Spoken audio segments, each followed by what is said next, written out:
C'était est-ce que Jonas, quand il était dans le ventre du grand poisson, est-ce qu'il était mort? Ou est-ce que qu'est-ce qui s'est passé exactement? Est-ce qu'il est allé dans le séjour des morts? Et vous connaissez un petit peu l'histoire de Jonas? C'est intéressant dans cette dimension-là que Jésus, il en a parlé pour sa résurrection.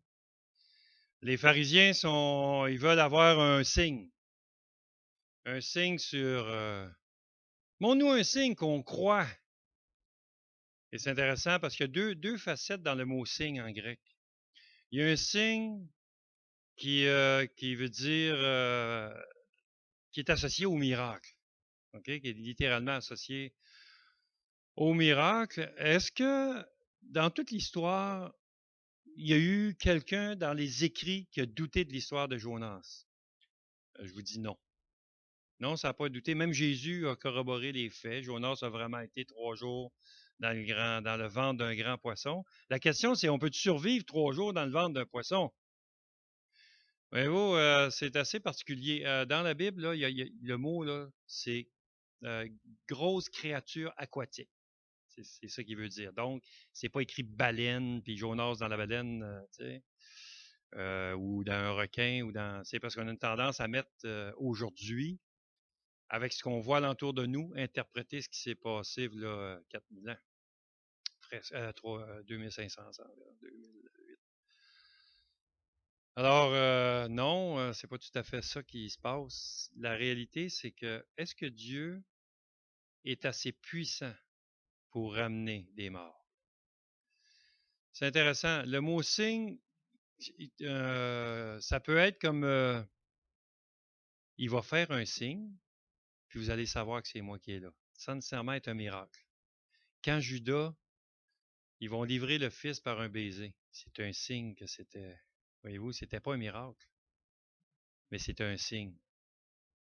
Il y a des choses, si je vous dis en passant, OK, comment je vais savoir que c'est toi? Ben, dis quand tu vas frapper sur la roche, l'eau va sortir.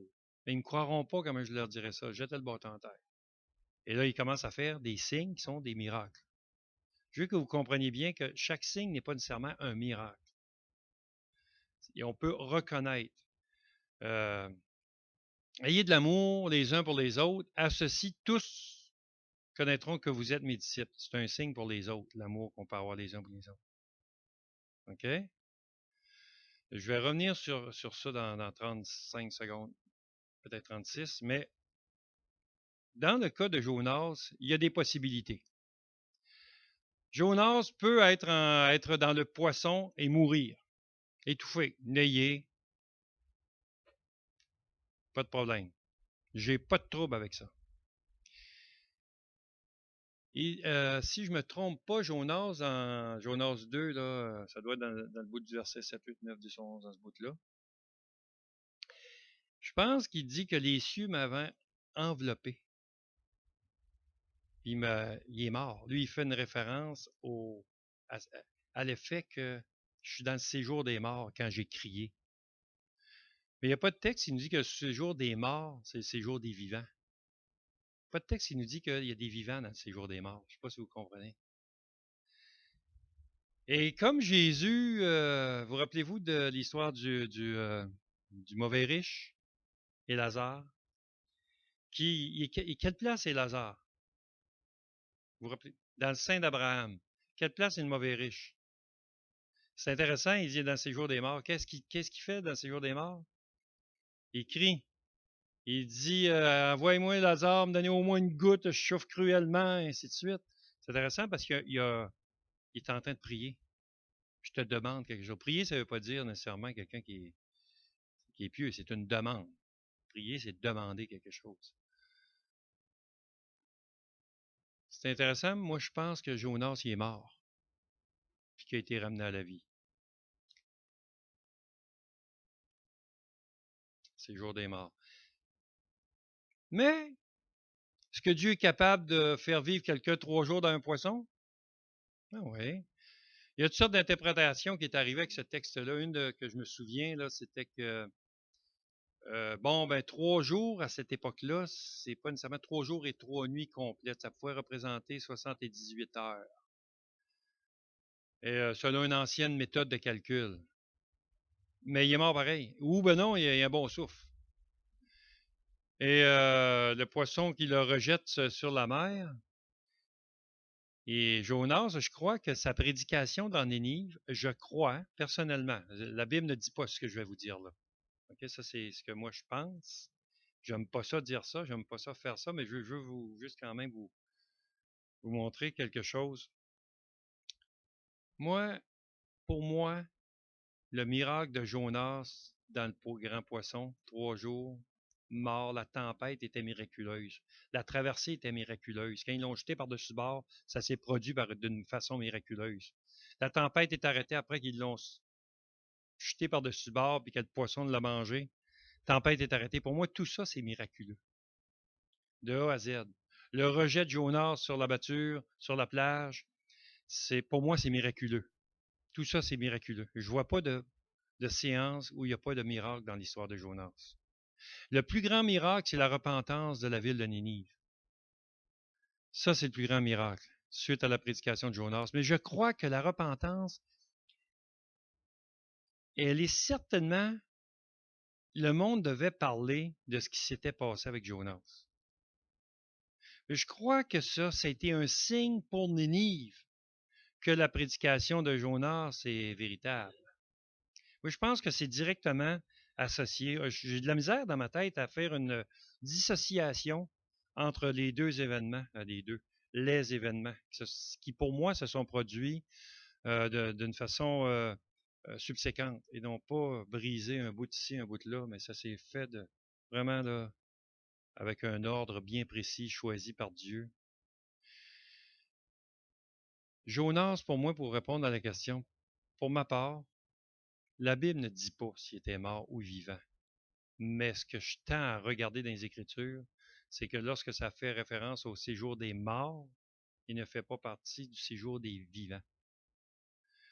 Et je pense pas qu'il était dans le séjour des morts spirituels pour ceux qui veulent allégoriser, parce qu'il y en a qui ont dit, ouais, mais ça, c'était juste pas une image pour montrer. Non, Jésus l'a fait directement quand il a répondu aux pharisiens, il ne vous sera pas donné de quoi? D'autres signes que celui de Jonas. Puis tout le monde, les pharisiens croyaient à ce signe-là. Et je crois que le miracle, le miracle de Jonas, Dieu s'est servi vraiment, je crois qu'il anticipait, je crois vraiment que c'était dans le plan de Dieu que ça arrive comme ça, afin que ça serve de signe à l'époque de Jésus. Pas seulement pour les Nénives, mais à l'époque de Jésus aussi.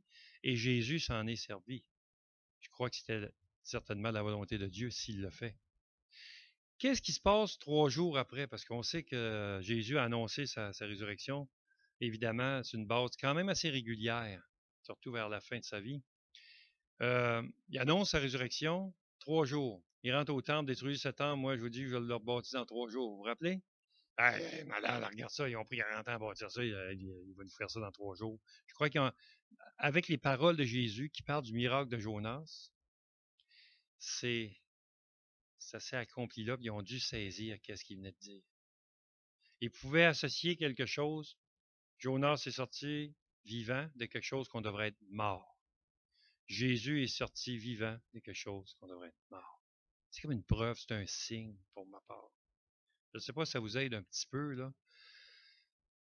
Mais il y a des fois dans l'Écriture, il ne nous donne pas toutes les réponses, mais on est capable de faire des associations, de dire, ça ressemble à ça. Mais ce que je viens de vous dire, c'est ce que je pense. Ça va? OK. Tournez avec moi dans Hébreux chapitre 7. Non, Hébreux chapitre 1. Prends des notes, Gabriel. C'est le livre qui est obligé d'étudier. Gabriel, veux-tu te lever un petit peu ce matin? Regardez-moi ce bonhomme-là. Regardez-moi ça. Hein? Fermont Beach. Ça, c'est... ça, c'est... Gabriel Gagnon, c'est un frère de l'église de Fermont, qui est des amis très, très proches, frères et sœurs. Sa femme est une sœur aussi. Gabriel et Gabriella. Ils sont de Fermont. Gabriel est sur le conseil d'église aussi à Fermont, donc vous en connaissez maintenant un de plus. Patrick vient la semaine prochaine. Cette semaine, c'est Gabriel. Et Samuel, ben, vous le connaissez déjà. Donc, Gabriel, je te souhaite la bienvenue parmi nous. Cette église est ton église. C'est ça? OK, merci, Gabriel. Bonne jeunesse, compagnon d'œuvre de mon garçon. De la niaiserie aussi. C'est ça. Hébreux chapitre 1, et je dis Gabriel parce qu'il est dans les cours, c'est lui qui a pogné le livre d'Hébreux. Alors, une petite parenthèse pour lui ce matin. Dans le premier chapitre, je veux juste remémorer pour vous quelques portions d'Écriture où il est écrit « Après avoir autrefois à plusieurs reprises et de plusieurs manières parlé à nos pères par les prophètes, Dieu dans ces derniers temps nous a parlé par le Fils, qu'il a établi héritier de toutes choses, par lequel il a aussi créé le monde, et qui, étant le reflet de sa gloire et l'empreinte de sa personne, et soutenant toutes choses par sa parole puissante, a fait la purification des péchés et s'est assis à la droite de la majesté divine dans les lieux très hauts, devenu d'autant supérieur aux anges qu'il a hérité d'un nom plus excellent que le leur. Je ne vais pas aller dans la dimension suivante à propos des anges. Je vais attirer votre attention sur une petite portion. Premièrement, il dit qu'autrefois, il nous a parlé de plusieurs manières, de plusieurs façons, mais dans ces derniers temps, Dieu nous a parlé, le Père nous a parlé par le Fils. OK? Et il nous dit un petit peu plus loin qu'il est assis à sa droite. Ça a l'air de rien, ça a l'air insignifiant, mais c'est le cœur même de l'Épître aux Hébreux. Supériorité de Jésus-Christ sur toute chose. Le fait qu'il soit assis à la droite du Père est très significatif. Tout à l'heure, je vais s'attendre, ça finit de chuchoter, ça me dérange. Tout à l'heure, je vous ai parlé qu'il a quitté son trône pour venir sur la terre, n'est-ce pas? Le texte ici nous dit qu'il est parti de la terre pour aller s'asseoir sur le trône. Alors, on est capable de dire qu'il a quitté temporairement son trône. N'est-ce pas? Il n'est pas quitté pour toujours. Il est retourné, mais il est retourné avec quelque chose de supplémentaire. Quelque chose qu'il n'avait pas avant. Vous allez dire, voyons donc, mon Dieu possède de toutes choses. Hein? Mais il y avait quelque chose qu'il n'avait pas avant. C'est de ça que je vais vous parler ce matin. De ce qu'il n'avait pas. Ce qu'il n'avait pas. Vous allez dire, ouais, de quoi il va nous jaser là? Tournez dans le chapitre 7.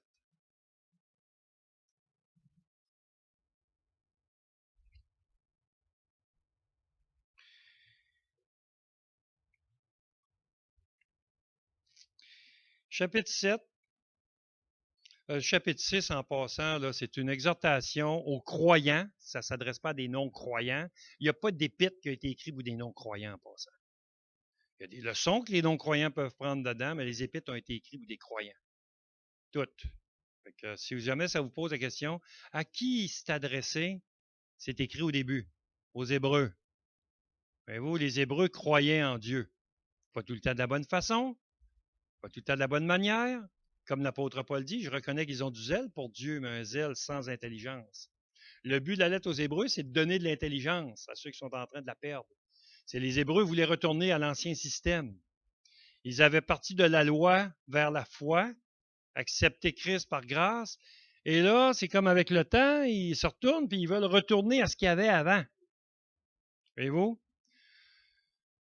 Dr. Landstein nous avait illustré au début de la première fois, il avait dit Claude, il dit, quand je pars en voyage, j'ai la photo de ma femme dans mon portefeuille. Mais quand j'arrive à la maison, je n'ouvre pas mon portefeuille, j'ai ma femme dans ma face. Puis il sera pas long, chérie, je m'ennuie de ta photo, je vais la regarder un peu, là. Il fait pas ça. C'est le contraire. La photo, elle sert pour nous en attendant le véritable. Et puis, j'avais trouvé ça intéressant, cette illustration-là. Alors, les Hébreux voulaient retourner au vieux système qui était là comme un pédagogue pour nous conduire au nouveau. Voyez-vous? Alors, eux voulaient retourner en arrière. Ils ne comprenaient pas trop. Mais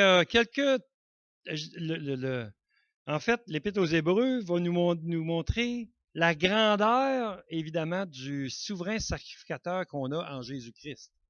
Il n'y en a pas comme lui. Et il se sert de Melchisédek, qui était roi de Salem, sacrificateur du Dieu très haut, pour nous donner un peu l'ordre du ministère de Jésus-Christ. En effet, ce Melchisédek, roi de Salem, sacrificateur du Dieu très haut, qui alla au-devant d'Abraham lorsqu'il revint de la défaite des rois, qui le bénit, et à qui Abraham donna la dîme de tout, qui est d'abord roi de justice d'après la signification de son nom, ensuite de Salem, c'est-à-dire roi de paix, qui est sans père, sans mère, sans généalogie, et qui n'a ni commencement de jour, ni fin de vie, mais qui est rendu semblable au Fils de Dieu. Ce n'est pas le Fils de Dieu. Ce Melchisédek demeure sacrificateur à perpétuité. Okay? On ne connaît pas son début ni sa fin. Maintenant, verset 4. Considérez combien est grand celui auquel le patriarche, donc le premier de notre lignée, Abraham, Ibrahim, mon garçon, je veux dire Abraham, mon petit-fils qui est ici ce matin. Combien est grand, voyez-vous, combien est grand celui auquel le patriarche Abraham donna la dîme du butin. Ceux des fils de Lévi qui exercent le sacerdoce ont, d'après la loi, l'ordre de lever la dîme sur le peuple, c'est-à-dire sur leurs frères, à qui cependant sont issus des reins d'Abraham. Et lui, qui ne tirait pas d'eux son origine, il leva la dîme sur Abraham. La dîme est bien avant Abraham. Il bénit celui qui avait les promesses. Or, c'est sans contredit l'inférieur qui est béni par le supérieur. Et ici, ceux qui perçoivent la dîme sont des hommes mortels. Mais celui-là, c'est celui dont il est attesté qu'il est vivant. De plus, il y a toute une leçon à prendre dans le verset 8. Là. De plus, Lévi, qui perçoit la dîme, l'a payé, pour ainsi dire, par Abraham, car il était encore dans les reins de son père lorsque Melchisédek alla au-devant d'Abraham. OK.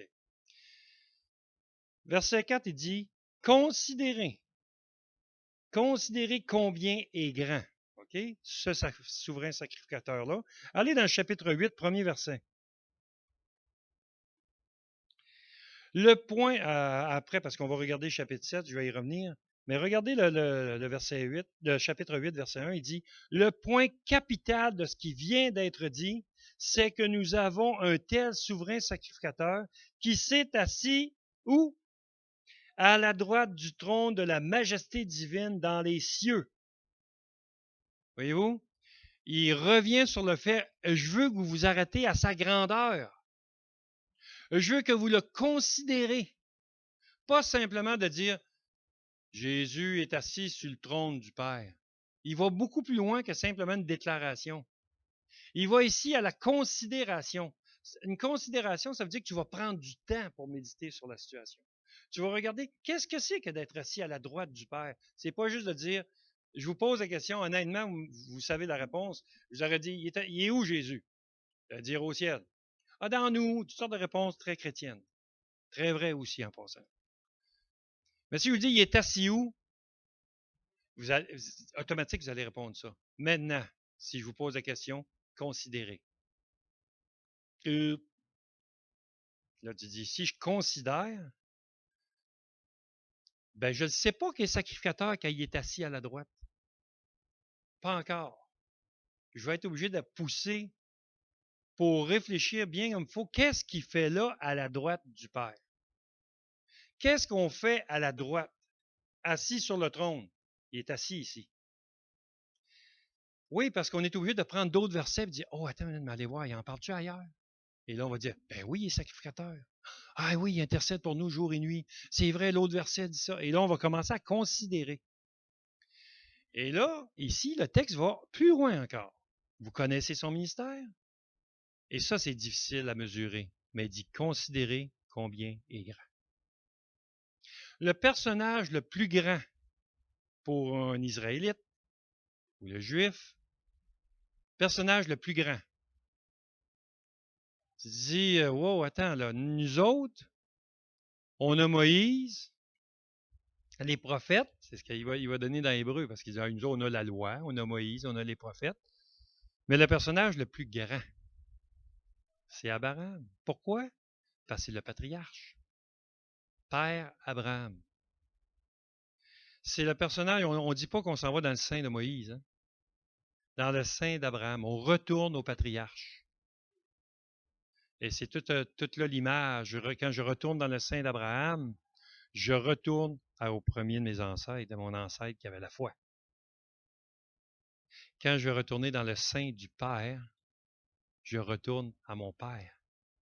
Charnellement, ils retournaient dans le sein d'Abraham, qui était leur Père terrestre. Spirituellement, on s'en va dans le sein du Père, de Dieu lui-même.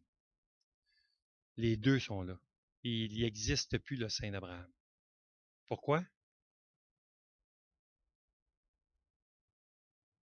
Parce qu'Abraham est dans le sein du Père. C'est fini. Lui aussi attendait ça. Lui aussi, sa foi a été honorée, si je peux dire de même. Il est maintenant dans le sein du Père.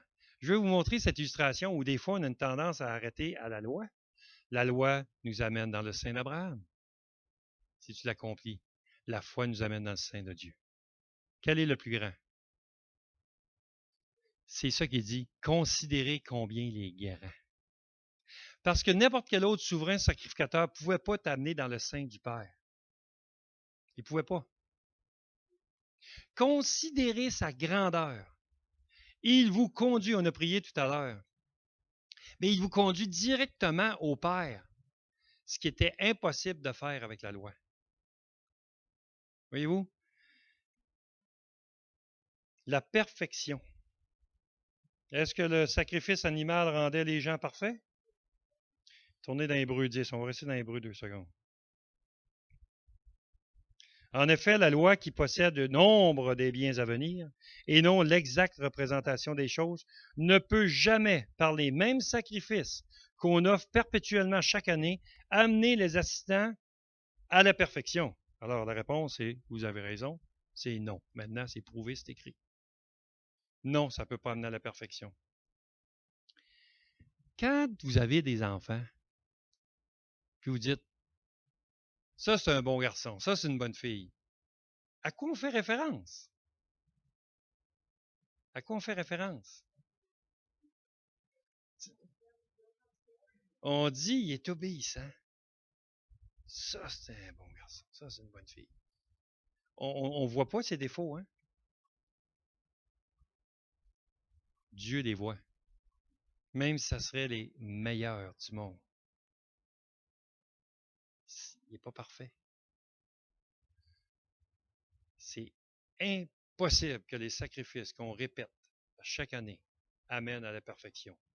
C'est décourageant pour la foi, hein? Parce que tu es obligé de répéter. Répéter. La semaine dernière, il y a eu, la semaine dernière, c'est cette semaine, ça, la semaine dernière? Parce qu'on commence la semaine, c'est pas loin, hein? Il y a eu à Jérusalem le sacrifice d'un agneau. Vous êtes au courant de ça? Chaque année, il y a une cérémonie avec les vrais prêtres, avec les ustensiles, avec un autel qui est bâti, et ils font un sacrifice d'agneau pour le vrai. Et là, il y a toutes les Greenpeace qui est là, pour petit agneau, pour petit agneau. Mais oui, il y a toute une manifestation autour de ça. Mais il y a aussi un paquet de gens, lorsque la procession passe avec la brebis et tout ça, c'est à travers des cris de joie à Jérusalem. Et ces gens-là espèrent le retour, non, la venue du Messie, excusez-moi. Ils espèrent la venue du Messie. Ils veulent la reconstruction du temple. Et il n'y a pas de demi-mesure avec ça. Là. Il y a plus que 50% d'Israël qui soupirent après ça. Et plus que 50%, on appelle ça une majorité. N'est-ce pas? Qui veulent avoir la reconstruction du temple. Et ça s'est passé cette semaine. Et ça me stimule tout le temps un petit peu parce que je me dis c'est encore vivant. Quoi qu'on en dise, ça a traversé les siècles, les millénaires, et c'est encore vivant. Mais, ce sacrifice-là donne rien. Il donne absolument rien. Voyez-vous? C'est en vain qu'on le fait. Mais quand même, quand même. Jésus, il est plus grand qu'il est souverain sacrificateur, tout ce qui a passé à date, depuis Lévi, n'est-ce pas? Ce qu'il est en train de nous démontrer, c'est son sacerdoce à lui, il demeure éternellement. Ici, dans Hébreu, ce qu'on voit, c'est la supériorité de Christ en tant que souverain sacrificateur. Au niveau de la révélation, il est la parole. Petite note en passant, le mot dans les 4 premiers versets pour les amateurs de grec, c'est Réma qui est utilisé, c'est pas Logos. Soutient toute chose par sa parole. C'est pas par le Logos, il est le Logos. En passant, Jésus n'est pas le Réma, Jésus est le Logos. Ça vous démêle-tu, juste dans les deux mots, faites attention des fois comment vous voyez l'affaire. Il dit donc, c'est quelque chose qu'il continue de soutenir. Voyez-vous? Par le Réma. La révélation, le Logos, c'est lui. Il est venu révéler Dieu. Mais c'est ce qu'il dit qu'il soutient. OK? Pareil dans nos vies. Saint-Esprit nous parle, mais le mot, c'est pas Logos. C'est pas l'aléo non plus. C'est vraiment le Réma. C'est correct pour vos... Ça a l'air banal ce que je dis là, mais il y en a qui sont en train de comprendre. Non, non, mais c'est ça. Je veux les en donner un petit peu aux autres aussi. Ouais, très bon, c'est ça. Juste une petite note, vous pouvez vous mettre de côté, fait que ça démêle dans votre lecture. OK, retournez dans Hébreu 10 encore, et regardez le verset 10. 10, 10.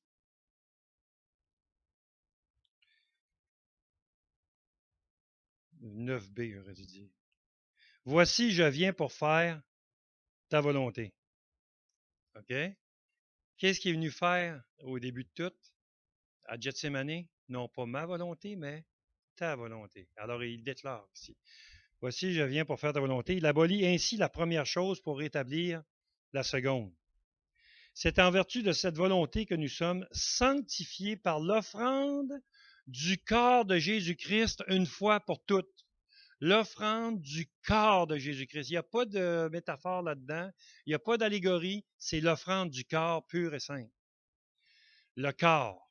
Donc, il remplace l'agneau physique qui était carrément là. Et c'est intéressant. Essayez de me suivre. Je vais vous donner un petit peu d'autres choses. Regardez ça. Avant, la loi se servait d'agneaux physiques, n'est-ce pas, pour couvrir le péché. On va voir ça un petit peu tantôt. La foi, Dieu, lui, s'est servi d'un corps physique pour t'amener à lui, à ôter le péché. S'il n'ôte pas le péché, je suis désolé, tu ne peux pas être là. Alors, c'est la perfection du sacrifice. Et comment on l'appelle, Jésus, dans l'Apocalypse? L'agneau. C'est intéressant. L'agneau de Dieu, c'est... Wow, attends une minute, là. Il fait référence au système légal pour dire maintenant, on le voit, puis il est comme un agneau immolé dans l'Apocalypse. Hein? C'est intéressant. Là, il est rendu spirituel. Jésus, qui a un corps, vient amener au ciel, puis là, on l'appelle l'agneau. C'est un humain. Alors, l'aspect physique des choses, un corps mortel qui meurt, je parle d'un agneau ici, là, qui meurt et qui va rester mort. On brûle les entrailles, on fait cuire des parties, on alimente les lévites avec ça, les prêtres, et puis on répand le sang. Celui de Jésus, le texte ici nous dit, c'est l'offrande de son corps. L'offrande du corps de Christ, et il n'emploie pas le mot agneau tout de suite. Là. Il parle de la personne de Jésus-Christ. Il n'y a pas de produit de remplacement. Il n'y a pas de placebo. Voyez-vous, c'est littéralement son corps qui a été sacrifié. Est-ce que Jésus est monté au ciel avec son sang? Vous savez que ça avait fait tout un débat dans les années 70, l'histoire du sang. Mais la Bible a dit qu'il est monté au ciel avec son propre sang. Quand on répandait le sang des agneaux, on répandait le sang des agneaux sur le couvert du propitiatoire, excusez-moi. Jésus est rentré dans le ciel même avec son propre sang.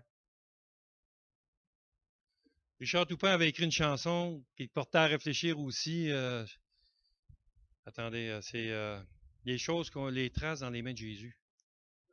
Les marques dans les mains de Jésus, c'est ça. Les seules choses qu'on verrait au ciel physiquement, c'est les trous, les marques dans les mains de Jésus, qui a été faite de main d'homme. Mais ces choses-là, oui, c'est de Jésus, c'est ça. Et ça m'avait fait réfléchir, c'est vrai, la seule chose qu'il y a au ciel, qui est faite de main d'homme, c'est les marques dans les mains de Jésus. Hein? Donc, c'est physique l'affaire. Quand Jésus est monté au ciel, est-ce qu'il était juste spirituel? Tu dis, non, attends une minute, là. Tu dis, wow, wow, wow. Il voyait monter. Il a mangé avec les disciples. Il a bu avec les disciples. Il a dit qu'on va boire au ciel, on va manger au ciel. On va être assis à une table au ciel. C'est juste une figure. Oh, t'es déjà allé voir ça? J'aime mieux me fier à Jésus qui dit je vais être assis avec lui. Hein? Y a-t-il un changement dans les choses que Jésus a données? Non, c'est ça. Il dit, regardez ça, tandis que, verset 11, il dit, tandis que tout souverain, tout sacrificateur fait chaque jour le service et offre souvent les mêmes sacrifices qui ne peuvent jamais ôter les péchés. Lui, après avoir offert un seul sacrifice pour les péchés, s'est assis pour toujours à la droite de Dieu, attendant désormais que ses ennemis soient devenus son marchepied. OK, je veux m'arrêter pas longtemps, mais sur le mot ôter. Le mot ôter, la différence avec la loi, ce qu'elle faisait, c'est qu'elle couvrait le péché. Elle faisait juste le couvrir. C'est pour ça qu'il fallait répéter toujours les sacrifices. Voyez-vous? Toujours. Mais ici, le mot ôter, c'est pas ce que vous avez en tête. C'est pas, regarde, ma Bible est là. Ah, ôte ta Bible de là. On prend ça, puis on la garde dans la main. Ah, OK, excuse. Elle te dérangeait. On l'ôte, hein? On appelle ça ôter, mais ça n'a rien à voir avec la Bible. Ôter, ça veut dire que c'est fini, il n'y en a plus. Hout!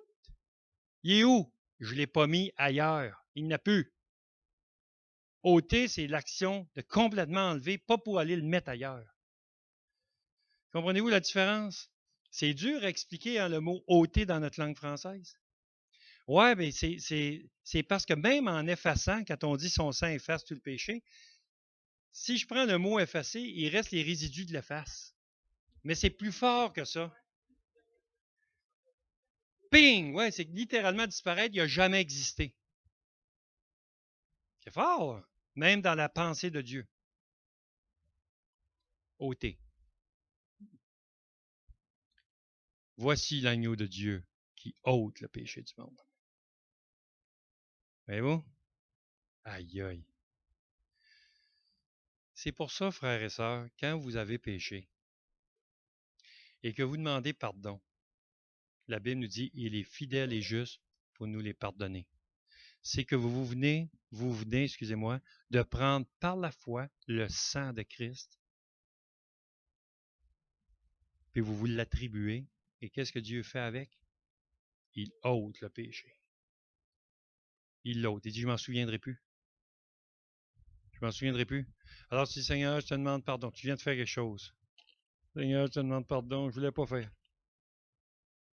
Je te demande pardon, je ne le ferai plus. Là, une minute après, tu as des remords encore. Dis, oh, Seigneur, je te demande pardon d'avoir fait ça. Ah ouais, comme ça. Je ne me rappelle plus. De quoi tu parles? Ôter. Tu dis, ouais, oui, mais Dieu, il n'oublie pas. Non, l'homme, il n'oublie pas. Inversez pas les rôles. Donnons pas à Dieu la faiblesse qu'on a. Hein? Il est capable, lui, d'oublier. Volontairement. De quoi tu parles? Ton péché? Je l'ai ôté. Ben là, si tu me parles de quelque chose que j'ai ôté, ben là, pas que je l'ai mis, moi. Je l'ai ôté. Comprenez-vous le sens du mot ôter? Beaucoup plus puissant que qu'est-ce qu'on peut imaginer dans notre tête. Et c'est pour ça qu'après, il va nous parler de cette purification de la conscience. Purification, si j'avais du temps un petit peu, peut-être qu'on fera ça, mais je vous aurais parlé de cette dimension de la conscience qui est purifiée des œuvres mortes. Purification totale de la conscience. Si tu es une nouvelle créature, tu ne peux pas venir à Christ et continuer de fonctionner avec ta vieille conscience. Elle ne serait pas purifiée. Tu traînerais ton bagage en arrière. Et on ne serait pas capable de dire, si je vis aujourd'hui, c'est plus moi qui vis, c'est Christ qui vit en moi. On regarderait ça, on dirait, voyons donc, Christ ne vit pas en moi, c'est pas de même. On va tous se dissocier de Paul, parce qu'on voit Paul plus gros que nous autres. Mais la réalité, c'est que Paul n'était pas plus gros que nous autres. Paul était en proie aux mêmes troubles, les mêmes douleurs, même tourments, même péchés. Je ne sais pas si Paul, il se mettait en colère, hein? Je pense que oui, moi. Hein? Ça n'a pas trop été long qu'il a jeté Marc dehors, lui, là. Il a dit, non, non. Ça va que Barnabas, lui, c'est un lâcheux. Ça n'amène pas que moi. Il avait du tempérament, Paul. Il a évangélisé, mais il a du tempérament. Moi, je pense qu'il y a du péché. De temps en temps. Hein? Pierre. Bon, Pierre, c'est un gars calme, doux, joyal, à mon avis. Hein? Non, non. Non, non, non, non. Pierre, quand Jésus a été livré, là, quand il a ramassé l'épée pour viser l'oreille du gars, là, c'est pas l'oreille qu'il visait. C'est là qu'on réalise que Pierre, c'est un pêcheur, un pêcheur, mais c'était un pêcheur. Il n'était pas habile avec l'épée. Hein? Il emportait une oreille. Tu dis, aïe, il y a du visou. Non, moi, je vous dis, il ne savait pas viser. C'est pas ça qu'il visait pendant tout. Il l'a manqué, vous pouvez dire. Je crois que c'est l'intervention de Jésus encore là, où Jésus va faire un miracle avec cette situation-là. Mais je veux vous dire que toutes ces personnes-là ont eu besoin de Jésus-Christ toute leur vie. Toute leur vie. Et on n'est pas différents. Mais eux étaient capables de dire, si je vis, ce n'est plus moi qui vis. C'est Christ qui vit en moi.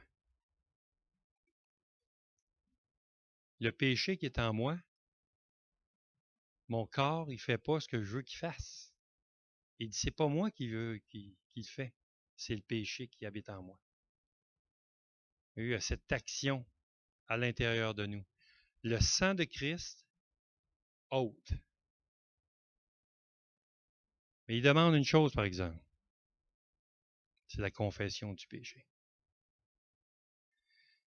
Rapidement, oui.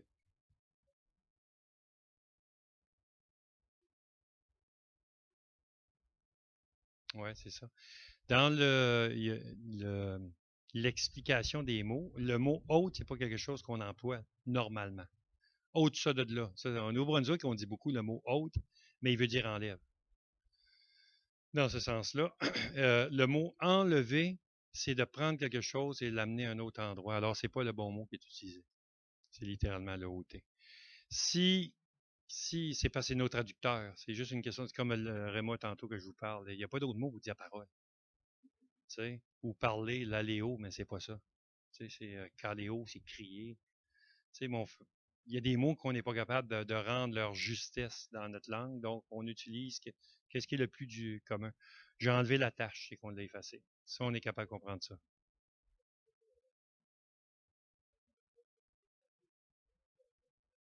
Ouais, c'est ça. La seule place qu'on le voit dans l'Écriture, le mot ôter, c'est pour le péché. C'est la seule place. On ne le voit pas ailleurs. C'est comme il y a des mots qui sont réservés, on dirait, pour Dieu. Et puis, ouais, c'est assez particulier. Donc, c'est vraiment parfait, là. Parfait. Jésus-Christ est en lui-même le sacrifice vivant. Son sacrifice, il est supérieur. Ce matin, je voulais juste attirer votre attention sur ça. Je vais vous dire pourquoi. Parce que ce qui rend le chrétien épuisé, c'est qu'il croit au mensonge. Puis la vérité, elle libère. Voyez-vous? C'est que souvent, le chrétien va fonctionner, puis il fonctionne par habitude. Puis c'est pas quelque chose de mauvais en soi. Tu sais, on a développé avec le temps une façon de fonctionner. Voyez-vous? Mais le problème, c'est qu'on oublie souvent que Jésus, lui, est assis à droite. Il est là comme souverain sacrificateur et qu'on doit considérer sa grandeur quand nous autres, on va pas bien. Quand nous autres, on a des petits problèmes. C'est pas juste de dire bravo, Jésus est ressuscité. Oui, c'est super, c'est le fun, Pâques. Mais Pâques, on devrait le vivre tous les jours. Voyez-vous? Et c'est pas simplement parce que Ah, oui, je crois qu'on doit en profiter parce que les autres reconnaissent que Pâques, il s'est produit quelque chose dans l'histoire. Mais les premiers croyants, ils ne fêtaient pas Pâques. C'est Christ, notre Pâques, qui a été immolé. Puis quand ils prenaient la fraction du pain, ils le prenaient quand ils étaient ensemble. On en a fait une règle. On dit, OK, tous les premiers dimanches du mois, tous les 2 dimanches du mois, on va faire le repas du Seigneur. Puis là, on commence avec des... On a rentré dans notre culte une des formes qui n'était pas là au départ. Le repas du Seigneur, tel que la Pâque commençait à célébrer par des croyants, ça a commencé au 3e siècle de mémoire. Donc, 2e, 3e siècle. Donc, c'est quand même assez tard, 300 ans après Jésus-Christ. Pour vous donner une idée, ceux qui... Alors, on a commencé ça un peu tard, un peu tard. En réalité, c'est que ce n'était pas une nécessité. Les premiers croyants avaient compris que Christ avait été immolé et ils ne répétaient pas la loi. Voyez-vous? On va faire un repas ici, comme je vous ai dit, on va faire un vrai repas. Encore là, je le dis en guillemets, un repas où on va manger avec célébrer comme la Pâque. Mais on va le faire en mémoire de Christ. On ne fera pas ça matin. Mais on va le faire avec la viande, les herbes amères, ainsi de suite. On va tout faire ça, mais ça va toujours être juste pour notre instruction. Ça ne sera pas parce qu'on va faire ça à toutes les années. Ben peut-être, ça serait le fun. Ça ne me dérange pas de le faire plusieurs fois par année, dans la mesure où on se dit, c'est en mémoire de Christ qu'on le fait. Voyez-vous?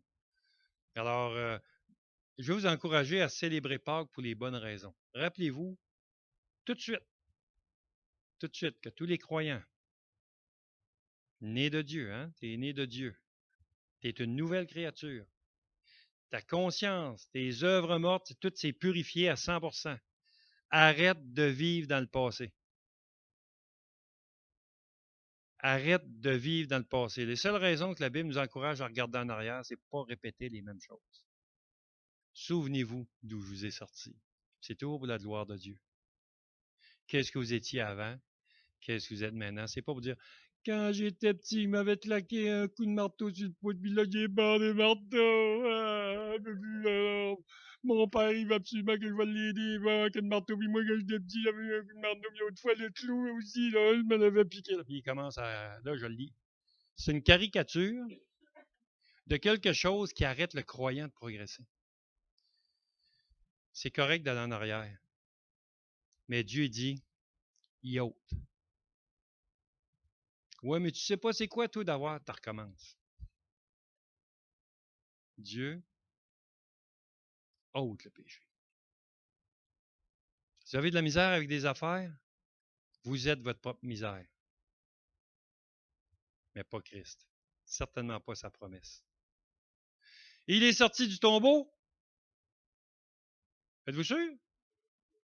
OK. C'est juste pour être certain.